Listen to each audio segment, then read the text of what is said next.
позитивната намера и конструктивната намера за придонес како подобро да се справуваме со оваа ситуација.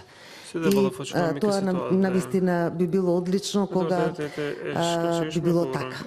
За жал, јас по професија сум лекар и ќе се дозволам малку повеќе да се задржам на медицинскиот дел. Мислам дека оваа дискусија не оди во насока на вистинско подобрување на борбата, би рекла, со коронавирусот, туку повеќе во дневно политички цели. И тоа мислам дека не е добро. Особено не во ваква ситуација, и тука ќе се сложам апсолутно со колегата Николов, дека целиот свет се соочува со една пандемија од невидени размери, и тоа е најстрашната социоекономска и здравствена криза во светот после Втората светска војна. И сега во таква една глобална катастрофа, кога сите земји и здравствениот систем не можат, затоа што ниту една земја не била спремна за ваква пандемија, најмалку Македонија се разбира, кога други побогати, помокни земји со повеќе економски средства, ако сакат и поголеми капацитети и во здравството, во секој поглед, затоа што едноставно во здравството има стандарди на број на население, колку имате потреба од лекари, општи, од специјалност, од одредена област, колку болнички кревети, за кои региони. Тоа се тие здравствени политики и предвидувања кои што целиот свет ги прави, така согласно и нашата држава. И никој не можел во светот да предвиди дека во одреден момент ние ќе се соочиме сега, кога зборувам светот за било која држава, ќе се соочи со илјадници луѓе заболени во одреден момент. И тоа не може да го прифати ниту еден здравствен систем. И затоа и борбата и препораките на Светска здравствена уште од почетокот се за да може да се одложи такви големи пикови што им се случија на земјите. Ние се сеќаваме, не беше одамна во март, во Италија, во Франција, во Шпанија, што се случуваше. Кога не може едноставно, во Њујорк, како сакат, не може луѓето едноставно да бидат примени во болниците на лекување од кои имаа потреба. И тоа е борбата која светот ја прави.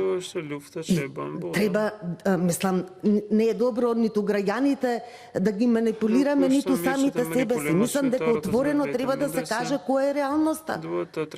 И не дека сега Македонија послабо се справувала, ама Србија била подобра, па имавме ние земји во регионот. Еве ќе ги кажам, макар што ми е навистина дегутантно да ги спомнувам државите, не е коректно, затоа што јас сум убедена дека секоја држава на најдобар можен начин се обидува да се справи. И сите заедно.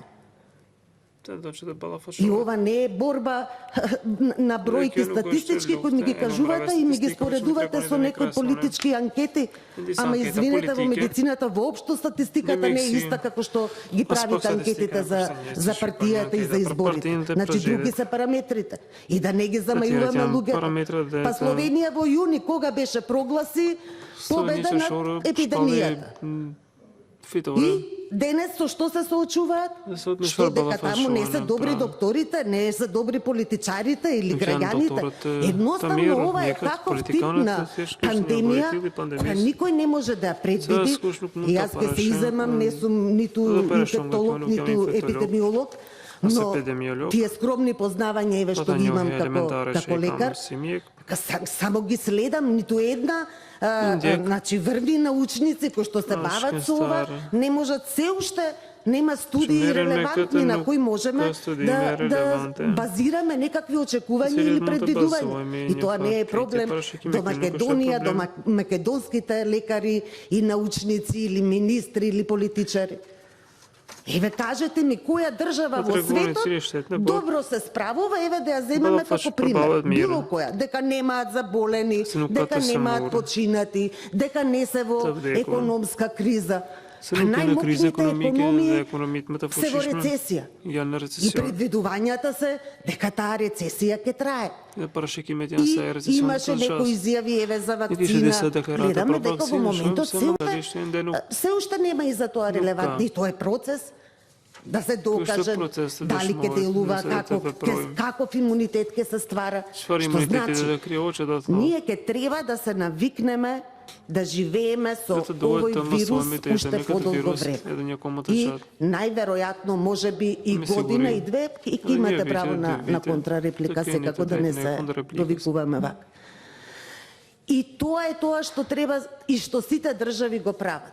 Значи, во одреден момент, кога здравствените капацитети не се преполнети, кога можат да излезат во пресред на моменталниот број на заболени и луѓе што имаат потреба, тогаш се олабавуваат мерките за да вратиме некоја нормалност во животот и во економијата. И во образованието, ако сакате. Па кој можеше да очекува дека децата нема да одат на училишта заради вакво нешто? Значи тоа и целиот свет се справува со тоа. И тие ги менуваат, јас ги следам мерките. Ниедна држава нема исти мерки од почетокот до сега. Едноставно како стигнуваат нови сознанија за вирусот, каква е моменталната состојба, така се разбира, споделуваат искуства меѓу себе државите и такви мерки се превземаат. Кога има помал број на заболени и можат здравствените институции да ги прифатат заболените, тогаш мерките се олабавуваат. За да можеме и да имаме некоја социоекономска активност. Оти знаете, јас сум лекар и првенствено ми е здравието. Но ова ќе трае подолго. И ние пак не смееме да си дозволиме да влеземе во страшна сиромаштија. Така ни се јават после болести поради сиромаштија. Значи мора да се најде некој баланс, колку лошо да звучи зборот. Но ова е ситуација која, еве, веќе уште малку една година трае и никој не знае кога ќе заврши. И ние мораме да сме спремни да функционираме во едни вакви услови. Колку год да е тоа тешко за разбирање, и што ни е единствената алатка?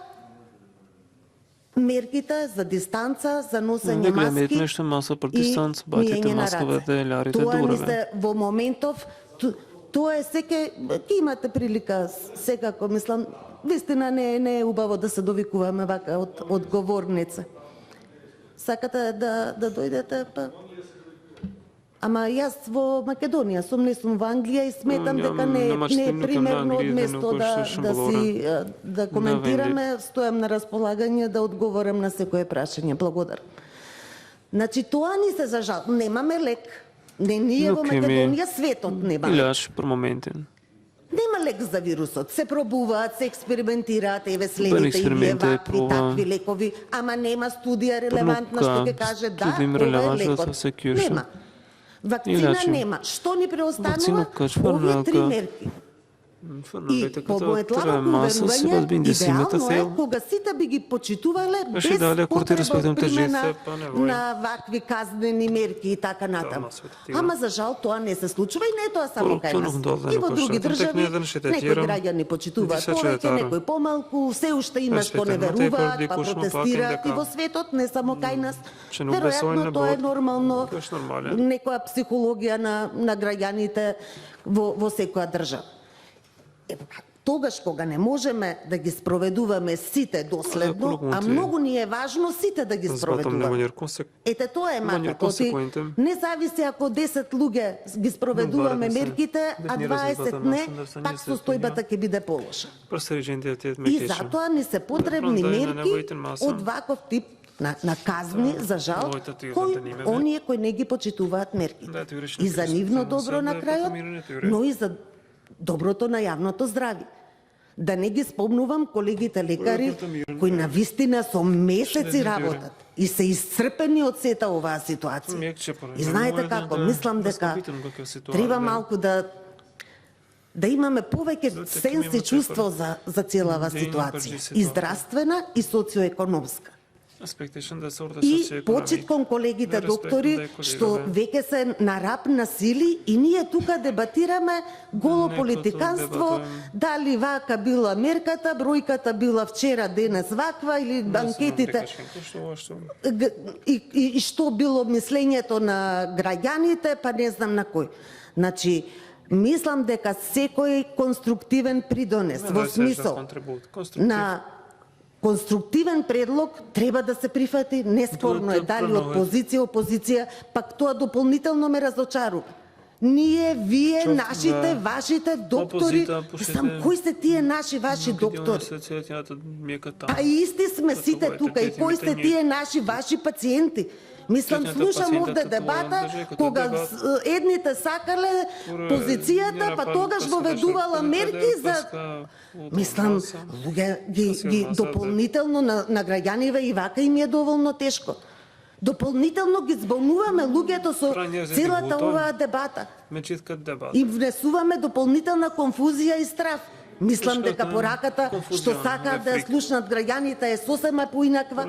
Една конструктивна дебата, секој предлог што ќе го дадете, што е сосема во ред и прифатлив, нека се внесе тука, апсолутно немам против. Зошто без разлика од кого доаѓа? Ќе ми одговорите и вие, колешке, значи многу сакате од место да зборуваат. Но тоа треба да е конструктивен предлог. И тогаш граѓаните ќе ни веруваат и тоа ќе биде за нив позитивен сигнал, а не да ги слушаат нашите расправи, ние, вие позицијата, мислам, како тоа, вие воведувате карантини, вас кога ви одговара политички. Мислам, не е коректно према граѓаните во крајна линија. Не е коректно, ама јас таа дебата ја слушам од овде, и еве, 7-2 сата и слушам и не ми се верува. Знаете, јас бев и во претходниот мандат. И морам да ви кажам дека беше и колешката Дафина, исто. Беа многу поконструктивни дебатите на Комисија за здравство. Бевме колеги, исто од опозицијата, лекари, беше и министерот присутен, секогаш со почит едни кон други, секако секој си ја кажува својата и критика и аргументи, но имаше атмосфера каква што доликува на Комисија за здравство. А не пак сега во ваква ситуација на корона пандемија, кај што луѓето се разболуваат, умираат во целиот свет, ние да ја сведуваме дебатата на наши, ваши и на политички дневни поени. Мола? Да. Ако има ограничувања, кажете ми. Сега, ако не ви се допаѓа тоа што го зборувам, тоа е друго. И јас прв пат се јавувам за збор, ако сте се договорили, имате ограничување? Не, мама. Значи, јас колку што знам, на комисија нема ограничување за трајање на збор и реплика. Ако е поинаку, кажете ми, ако поинаку договорено. Јас колку што гледам, председателя? Не е ограничено, но во интерес на време би било добро, во ред. Толку. Значи, ќе замолам, тоа ми е, еве поентата, со тоа ќе завршам. Дека да бидеме конструктивни, граѓаните тоа го бараат од нас во овие тешки времиња, кои ќе потрајат за жал. И треба сите да сме спремни за тоа, да носиме најдобро можни мерки, најдобро што можеме и умееме, да ги почитуваме, и да покажеме дека навистина заеднички сите се грижиме за здравието на граѓаните. Благодарам. Фала и пошто веќе повеќе од 2 сати заседаваме, да ги почитуваме протоколите, пауза, пола сат, па